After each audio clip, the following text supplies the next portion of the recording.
इस वीडियो में हम सीखने वाले हैं 10th standard Maharashtra board new syllabus geography का 7 चैप्टर जिसका नाम है human settlements, examples of settlement patterns in India.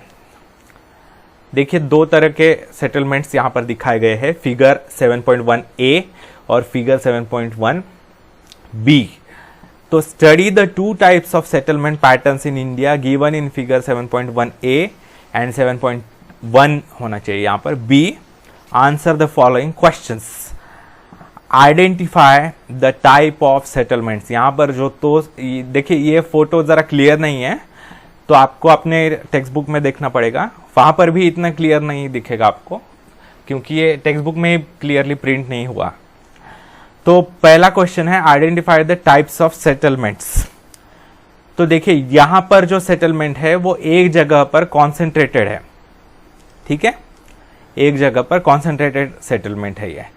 तो ये इसे इस तरह के सेटलमेंट्स को बोलते हैं न्यूक्लिएटेड सेटलमेंट्स। न्यूक्लिएटेड जैसे न्यूक्लियस में, एटम के न्यूक्लियस में जैसे प्रोटॉन्स और न्यूट्रॉन्स भरे हुए होते हैं, बहुत कम जगह में बहुत नज़दीकी में ज़्यादा मास कॉन्सेंट्रेटेड होता है, वैसे ही यहाँ पर एक ही जगह पर बहुत ज़्यादा पॉपुलेशन सेटल्ड है। तो ऐसे पॉपुलेशन को, ऐसे सेटलमेंट को न्यूक्लिएटेड सेटलमेंट बोलते हैं। और यहाँ पर देखिए अगर आप अपने टेक्स्ट बुक में देखोगे तो यहाँ पर अलग अलग नाम दिख रहे हैं, छोटे छोटे, वो क्लियर नहीं दिख रहे लेकिन दिख रहे हैं। तो ये अलग अलग छोटे छोटे बस्तियों के नाम है। तो इस तरह के सेटलमेंट को बोलते हैं डिस्पर्स सेटलमेंट, मतलब फैली हुई, अलग अलग जगहों पर फैली हुई, स्कैटर्ड जिसे कहते हैं, डिस्पर्स सेटलमेंट, ठीक है। देखिए which one is a nucleated settlement, why. इन दोनों में से कौन सी न्यूक्लिएटेड सेटलमेंट है, क्यों, ये पूछा गया है। तो सेटलमेंट जो 7.1a में दिखाई गए है वो एक न्यूक्लिएटेड सेटलमेंट है, क्योंकि देखिए यहाँ पर क्यों है न्यूक्लिएटेड सेटलमेंट। देखिए यहाँ पर रिवर दिख रही है, यहाँ पर शायद ऐसा हो सकता है कि डैम है, ठीक है, डैम बनाया हुआ है, इसके कारण वाटर की अवेलेबिलिटी अच्छी है, तो इसके कारण यहाँ पर लोगों की सेटलमेंट अच्छी है। तो इसके कारण देखिए यहाँ पर न्यूक्लिएटेड सेटलमेंट बनी है। Next, which one is a disperse settlement, what could be the reason behind it.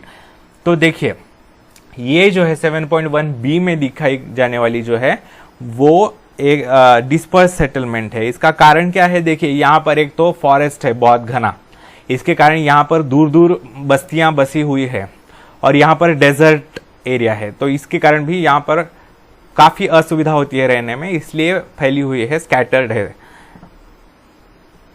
Can you guess in which regions are these settlements located in India. देखिए ये जो सेटलमेंट है ये गेस करने को बोला है, हमें पक्का तो नहीं बता सकते हम।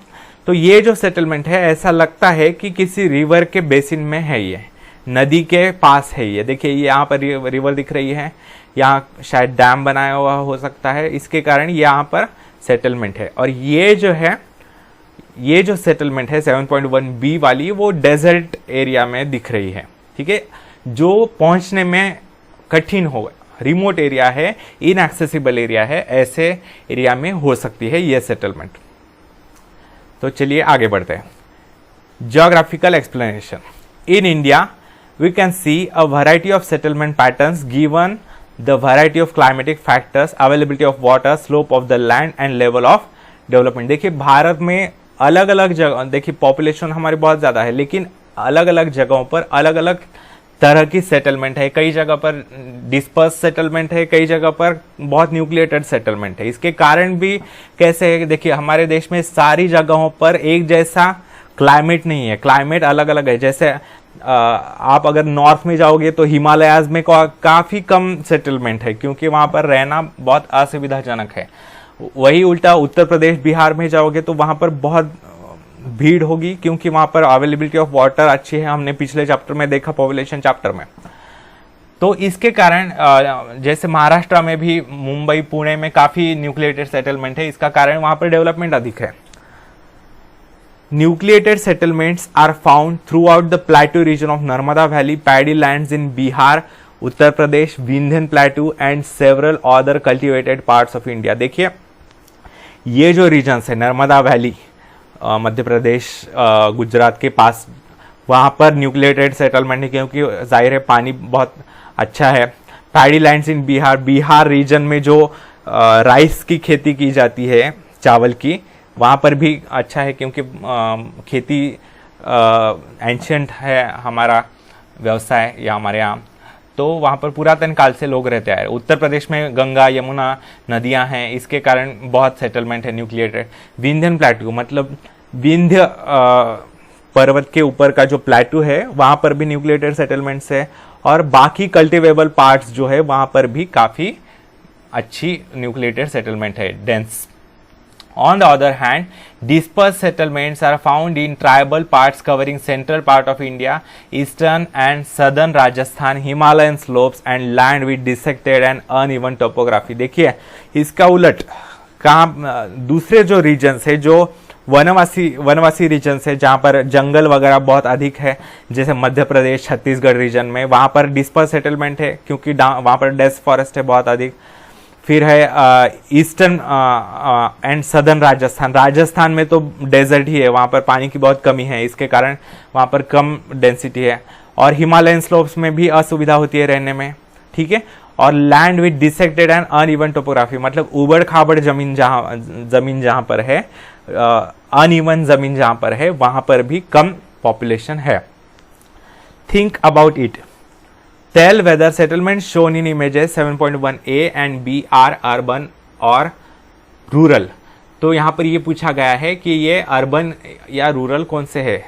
तो हम यहाँ पर देख सकते हैं, देखिए ये जो है यहाँ पर काफ़ी बड़ा शहर दिख रहा है यहाँ पर, तो ये अर्बन हो सकती है सेटलमेंट। और यहाँ पर देखिए ये जो है वहाँ पर छोटे छोटी बस्तियाँ दिख रहे हैं, तो ये रूरल हो सकती है, ठीक है। Let us recall some amenities and facilities are given here. Tick in the relevant column and complete the table on the basis of their presence in urban and rural areas or both। देखिए यहाँ पर कुछ सुविधाएं दी है, आपको ये पहचानना है कि वो गांव में होती है या शहरों में होती है, ये पहचानना है। And right 5 sentences on each with examples from your vicinity। vicinity मतलब आपके आसपास के एरिया से। तो देखिए एमिनिटी कौन सी सुविधा है अवेलेबल इन विलेजेस, अगर यहाँ पर अवेलेबल है तो आपको अपने टेक्स्ट बुक में यहाँ पर टिक करना है। अगर यहाँ पर अवेलेबल है, अवेलेबल इन सिटीज, तो यहाँ पर टिक करना है। अगर दोनों में अवेलेबल है तो दोनों में टिक करना है। तो चलिए देखते हैं। पेट्रोल पंप, देखिए पेट्रोल पंप जनरली शहरों में होते हैं, तो cities, available in cities. Theatre जो होता है, यहाँ पर मल्टीप्लेक्स की बात नहीं हो रही, वन स्क्रीन थिएटर की बात हो रही है, तो ये विलेजेस में भी होते हैं और सिटीज में भी होते हैं। वीकली मार्केट, जो सप्ताह का बाजार होता है, वो गांव में भी होता है, सिटीज में भी होता है। प्राइमरी हेल्थ केयर सेंटर जो है वो गांव में भी होते हैं और शहरों में भी होते हैं। उसके बाद police outpost, law and order maintain करने के लिए वो गांव में भी होते हैं और शहरों में भी होते हैं। उसके बाद देखिए आर्ट गैलरी, अभी देखिए आर्ट गैलरी मतलब अलग अलग म्यूजियम्स वगैरह, ये तो गांव में नहीं होते, तो ये सिर्फ अवेलेबल इन सिटीज। फिर ग्राम पंचायत जो है वो गांव में होती है, जाहिर है। फिर agricultural produce market committee APMC, तो ये जो होते हैं गांव में भी अवेलेबल होते हैं और शहरों में भी अवेलेबल होते हैं, क्योंकि आसपास के जो तालुका होते हैं वहां से शहरों में लाया जाता है जो एग्रीकल्चरल प्रोड्यूस है वो, और गांव में भी सुविधा के लिए रखे जाते हैं। फिर है प्राइमरी स्कूल होती है दोनों तरफ, गांव में भी होती है, शहरों में भी होती है। सीनियर स्कूल जो है मतलब जिसमें आप पढ़ रहे हो वो भी गांव में भी होता है, अभी तो हो चुका है ऑलमोस्ट सभी गांव में और शहरों में। कॉलेजेस जो होते हैं वो भी अभी हो चुके हैं बहुत से गांवों में, गांव में भी है, शहरों में भी है। शॉप्स भी होते हैं गांव में भी और शहरों में भी। मल्टी स्पेशलिटी हॉस्पिटल मतलब ऐसे हॉस्पिटल्स जहां पर कई सारी इलाज किए जाते हैं, मतलब हड्डियों की बीमारी हो या हार्ट की बीमारी हो या ब्रेन की बीमारी हो, ऐसे अलग अलग इलाज किए जाने वाला एक ही हॉस्पिटल हो, उसे बोलते हैं मल्टी स्पेशलिटी हॉस्पिटल। तो ये गांव में नहीं होता, शहरों में होता है। मेट्रो स्टेशन, ये तो बड़े बड़े शहरों में होता है, गांव में नहीं होता। बस स्टेशन, ये गांव में भी होता है, शहरों में भी होता है। और यूनिवर्सिटीज जो होती है बड़ी बड़ी वो गांव में नहीं होती, शहरों में ही होती है केवल। चलिए आगे बढ़ते हैं। Examples of settlement patterns in Brazil. देखिए हमने इंडिया का सेटलमेंट पैटर्न्स के बारे में पढ़ा, अभी देखते हैं ब्राजील में किस तरह का सेटलमेंट पैटर्न है। देखिए 7.2a फिगर है, the lowlands of Amazon river. Amazon river basin का एरिया है, ये बहुत घना जंगल है देखिए। और ये है साओ paulo, मतलब ये कोस्टल है, कोस्टल रीजन है ब्राजील का। तो देखिए यहाँ पर कितनी घनी आबादी है, यहाँ पर कितनी घनी मतलब बस्ती है। तो चलिए, in the figure 7.2a and b you can see images of two settlements in Brazil. One is from the Amazon River basin in Brazil while the other belongs to the coastal area. ये Amazon River basin से है, interior part of Brazil, और ये है coastal region. तो observe the settlement patterns carefully and name the types of settlement patterns. Write a comment on their density and types. ये पूछा गया है। तो देखिए यहां पर जो है अमेज़न रिवर बेसिन का जो रीजन है, यहां पर बहुत कम है पॉपुलेशन डेंसिटी और सेटलमेंट भी। तो यहां पर जो है डिस्पर्स्ड है जो सेटलमेंट है, और यहां पर न्यूक्लिएटेड दिख रही है, बहुत बड़ा शहर दिख रहा है, ठीक है, बहुत बड़ा नगर है, तो इसे बोलते हैं न्यूक्लिएटेड, ठीक है। और आगे क्या पूछा है उन्होंने, डेंसिटी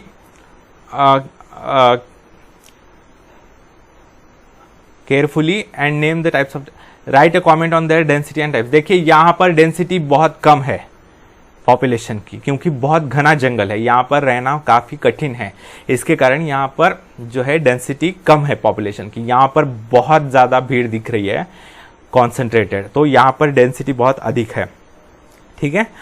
यहाँ पर कॉन्सेंट्रेटेड है पॉपुलेशन एक ही जगह पर, और यहाँ पर डिस्पर्स्ड है, ठीक है। तो चलिए आगे बढ़ते हैं। Geographical explanation. The earlier settlements in Brazil were formed by the settlers from Europe mainly in the coastal areas.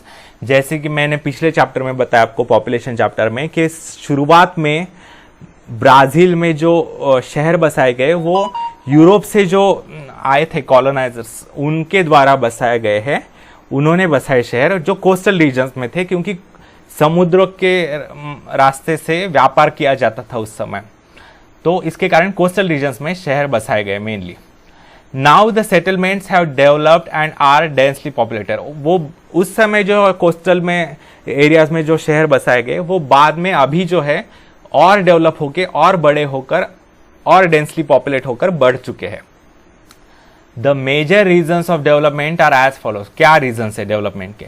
Although the coastal climate is hot and humid and the flat land is limited due to rugged topography, the region has a good water supply and a large range of natural resources.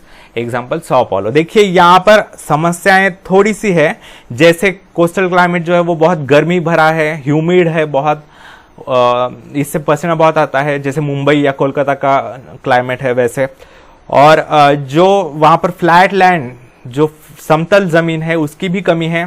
वहाँ पर rugged topography यानी उबड़ खाबड़ जमीन है, और वहाँ लेकिन वहाँ पर जो है वाटर सप्लाई अच्छा है, और वहाँ पर नेचुरल रिसोर्सेज बहुत अधिक मात्रा में उपलब्ध है। इसके कारण यहाँ पर शहर बसे हैं, जैसे साओ paulo। देखिए यहाँ पर कितना बड़ा शहर है और कितना डेंस है। Sao paulo has extensive area under rich soil which makes it ideal for growing coffee. Sao paulo जो शहर है वहाँ पर आसपास की जमीन जो है वो बहुत उपजाऊ है, वहाँ पर बहुत कॉफ़ी उगाई जाती है, तो इसके कारण यहाँ पर शहर बढ़ता गया। ब्राज़ील जो है वो दुनिया का सबसे ज़्यादा कॉफ़ी प्रोड्यूसर कंट्री है, कई सौ साल, मतलब आई थिंक 150 सालों से। It also has a large supply of natural minerals close by, such as iron ore, and also it has a steady energy supply. देखिए यहाँ पर जो है नेचुरल मिनरल्स भी बहुत है, आयरन ओर वगैरह, इससे जो कच्चा पदार्थ है आयरन का, जिससे आयरन बनाया जाता है, वो अवेलेबल है। तो इसके कारण यहाँ पर पॉपुलेशन अच्छी है और स्टेडी एनर्जी सप्लाईज भी अच्छे हैं। The south eastern area has a good transport system to.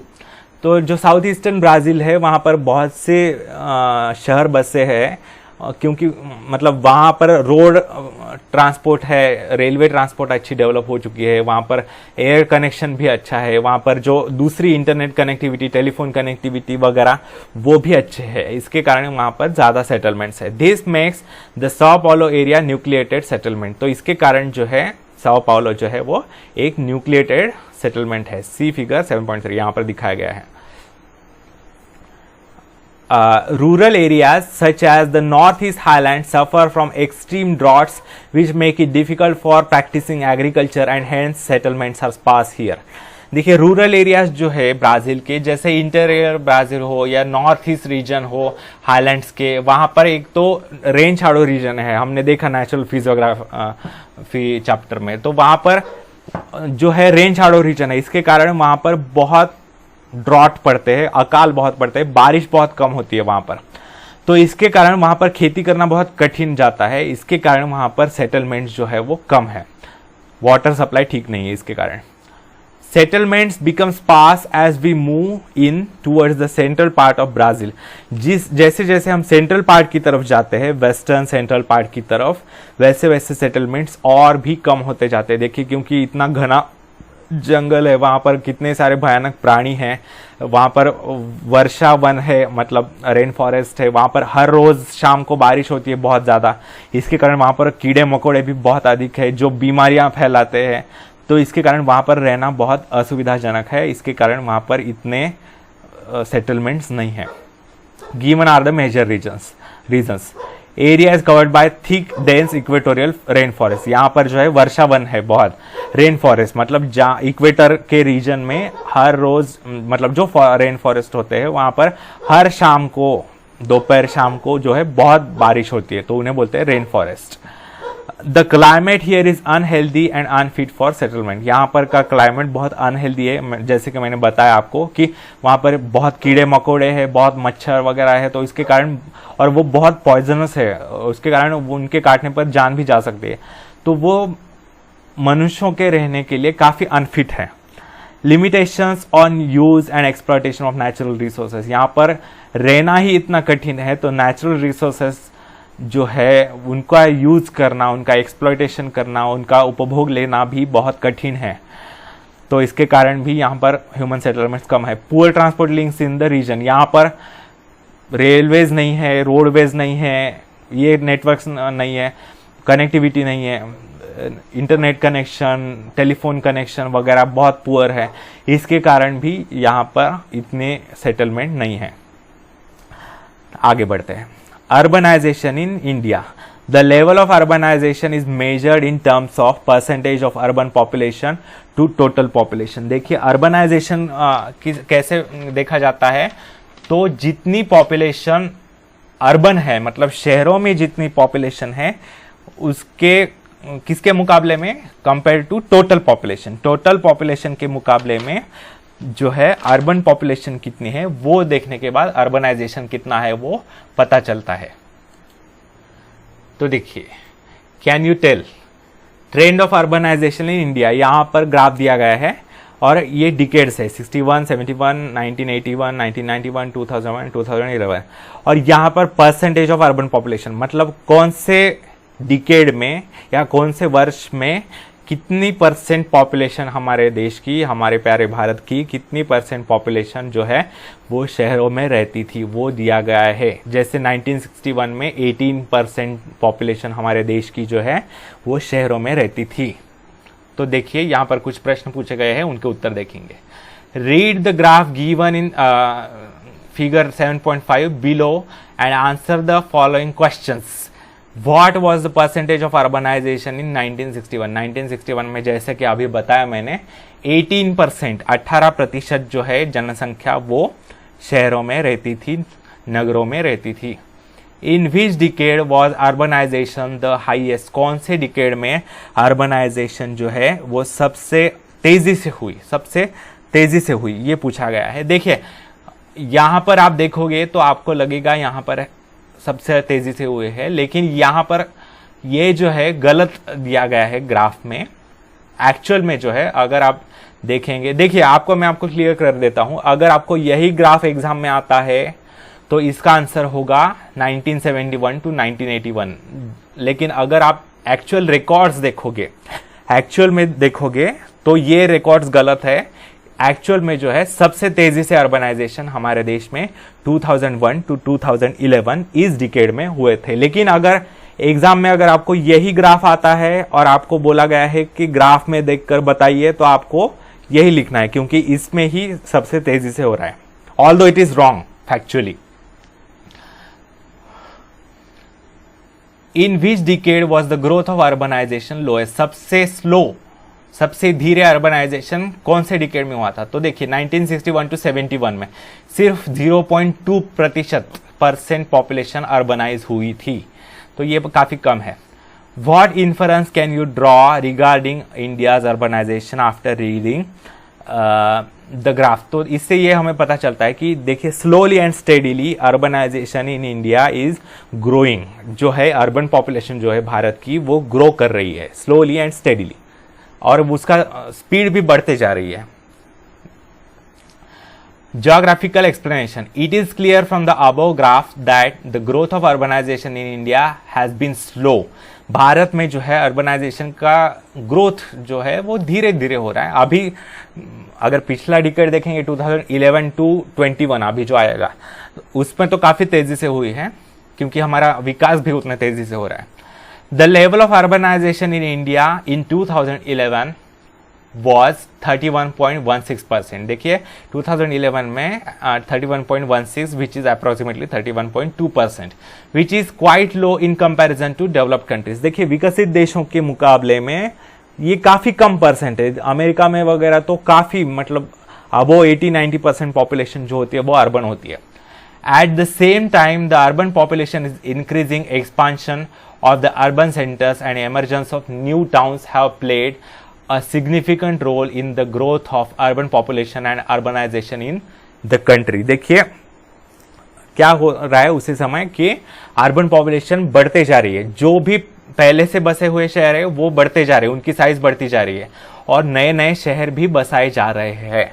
ठीक है, urbanization has been more in the southern part than in the northern part in India. देखिए सदर्न पार्ट जो है वहां पर इंडस्ट्रियलाइजेशन का रेट अधिक है, वहां पर अगर आप देखेंगे तो अर्बनाइजेशन की स्पीड उसके कारण अधिक है।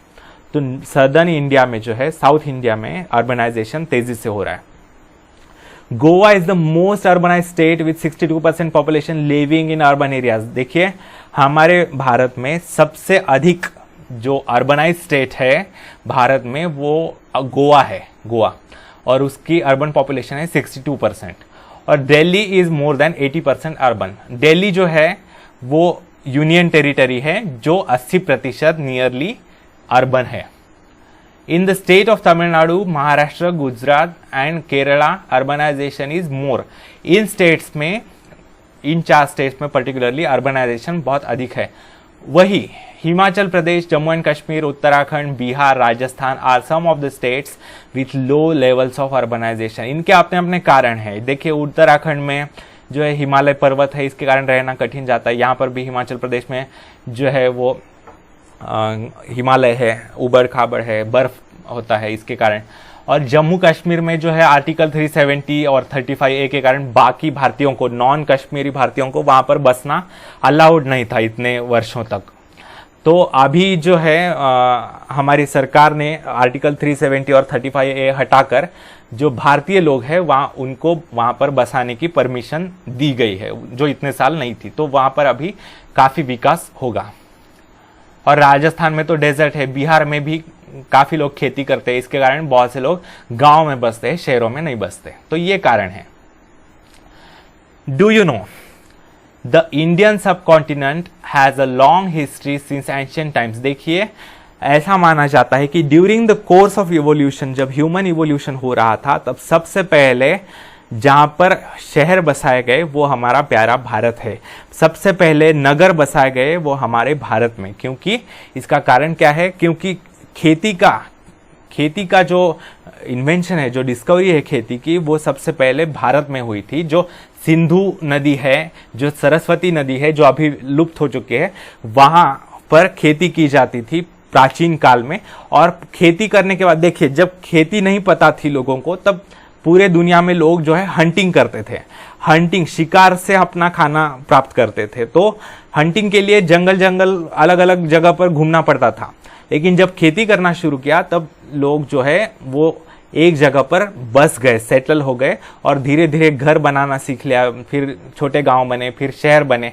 इस तरीके से खेती सबसे पहले हमने शुरू की। इसके कारण हमारा सबसे पहले शहर भी हमारे यहाँ बसे हैं, जैसे हड़प्पा है, मोहनजोदारो है वगैरह। ऐसे बड़े बड़े शहर जो है वो हमारे देश में बसाए गए थे। जब वेस्टर्न कंट्रीज जो है, पाश्चात्य देश जो है, उस समय जंगलों में बस रहे थे और गुफाओं में रह रहे थे। उस समय हम शहर बसा कर रह रहे थे, इतने एडवांस थे हम।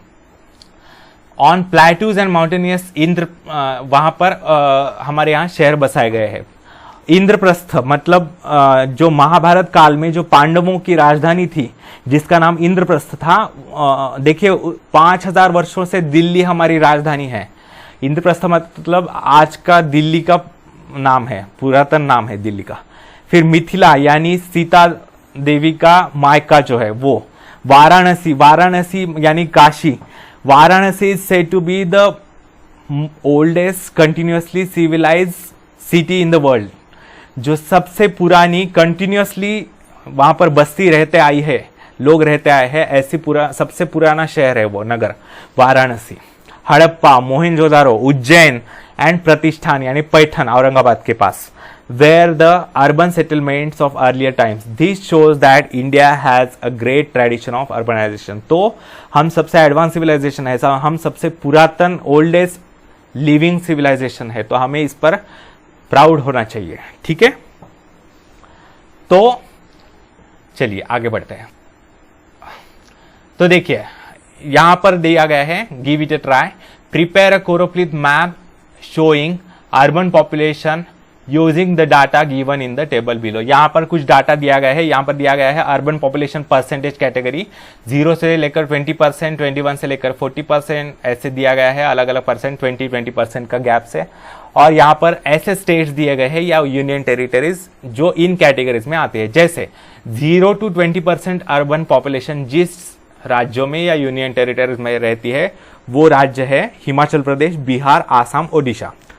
तो देखिए इनसे कोरोप्लिथ मैप बनाने को बोला है। आपको पता है पिछले साल हमने पढ़ा है कोरोप्लिथ मैप कैसा, किसे बोलते हैं। कोरोप्लिथ मैप मतलब अलग अलग शेड्स में दिखाया जाता है। जहां पर सबसे कम परसेंट होता है उसे सबसे लाइट शेड, सबसे फेंट शेड दिखाया जाता है, और जहां पर सबसे ज्यादा परसेंटेज होता है किसी भी चीज का, यहां पर अर्बन पॉपुलेशन का है, तो उसे सबसे डार्क शेड में दिखाया जाता है। देखिए लेकिन ये आपको दिखाने को बोला है, ये एग्जाम में भी आ सकता है।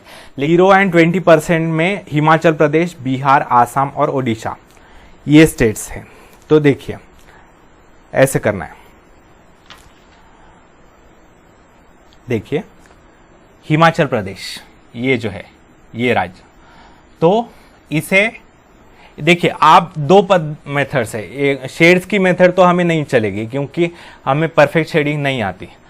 तो हमें क्या करना पड़ेगा, एक तो हम अलग अलग कलर्स यूज कर सकते हैं। जो 5 कैटेगरीज है उस हर एक कैटेगरी के लिए अलग अलग कलर्स यूज करते हैं, लेकिन कलर्ड पेन्स वगैरह यूज करना एग्जाम में अलाउड नहीं होता। तो क्या करना पड़ेगा, तो उसके लिए हम अलग अलग सिंबल्स दिखाएंगे। जैसे हिमाचल प्रदेश जो 0 to 20 वाला है उसे हम ऐसे दिखाएंगे, ऐसे वर्टिकल लाइंस, हिमाचल प्रदेश। उसके बाद है बिहार, ये रहा बिहार। ये सारे ऐसे वर्टिकल लाइन से दिखाने हैं। ये सारे 0 to 20, जो 0 to 20 है ये आसाम। ठीक है, यहां पर ऐसे वर्टिकल लाइन से दिखाना है। ठीक है, उसके बाद 21 to 40 वाला है उत्तर प्रदेश है एक राज्य। मैं पूरा नहीं करके दिखाता। तो देखिए उत्तर प्रदेश ये है राज्य, तो इसको हम डॉट से दिखा सकते हैं। जो 21 to 40% वाले हैं वो ऐसे डॉट से। और देखिए आपको यहां पर इंडेक्स लिखना होगा, ऐसे लिखना होगा, इंडेक्स करके लिखना होगा, पूरा लिखना होगा इंडेक्स। और यहां पर आपको ऐसे लिखना पड़ेगा, ये जो है वर्टिकल लाइंस वाला जो है वो 0 to 20% ऐसे। तो देखिए यहां पर कंप्यूटर पर इतना फाइनली लिखना नहीं आता है, इसलिए थोड़ा हैंडराइटिंग खराब है, लेकिन देखिए ऐसे आपको लिखना पड़ेगा। जो वर्टिकल लाइंस वाला है वो सारे 0 to 20 में आते हैं। फिर उसके बाद और एक ऐसा स्क्वायर निकाल कर यहाँ पर निकालना होगा, ऐसे डॉट्स देने होंगे, और वो हो गया 21 to 40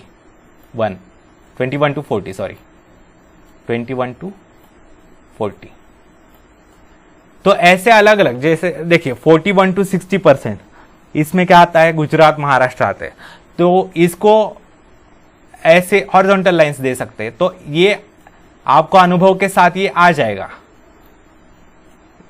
आप मन चाहे जो चाहे वो दे सकते हैं सिंबल्स, जैसे यहां पर डॉट, यहां पर भी डॉट्स रख सकते हैं, यहां तो आप जो चाहे वो कर सकते हैं, लेकिन आपको परसेंटेज देखकर वो मतलब जागरूकता से करना पड़ेगा। फिर 41 to 60 में महाराष्ट्र गुजरात आते हैं, तो ये महाराष्ट्र गुजरात वगैरह ये हॉरिजॉन्टल लाइन से दिखाए गए। इसकी भी इंडेक्स बनानी पड़ेगी यहां पर, ठीक है। उसके बाद 61 to 80% में गोवा आता है। तो देखिए ये रहा गोवा। तो आप ऐसे सिंबल्स डिसाइड कर सकते हैं, उसकी इंडेक्स बनाना कंपलसरी है, और आपको सारे राज्य, कौन सा राज्य मतलब यहाँ ये कौन सा राज्य है, ये कौन सा राज्य है, ये आपको सारे याद रखने पड़ेंगे, और यहाँ पर आपको उनके नाम भी लिखने पड़ेंगे, ठीक है। तो ऐसे इंडेक्स बनाना पड़ेगा आपको एग्जाम में, ऐसे दिखाना पड़ेगा कौन से परसेंटेज किस सिंबल से दिखाया गया है, वो वहां पर उस राज्यों में दिखाया जाएगा, अलग अलग जो है, ऐसे आपको करना है, ठीक है। I hope you understand. तो ठीक है दोस्तों, यहां पर हम रुकते हैं। आप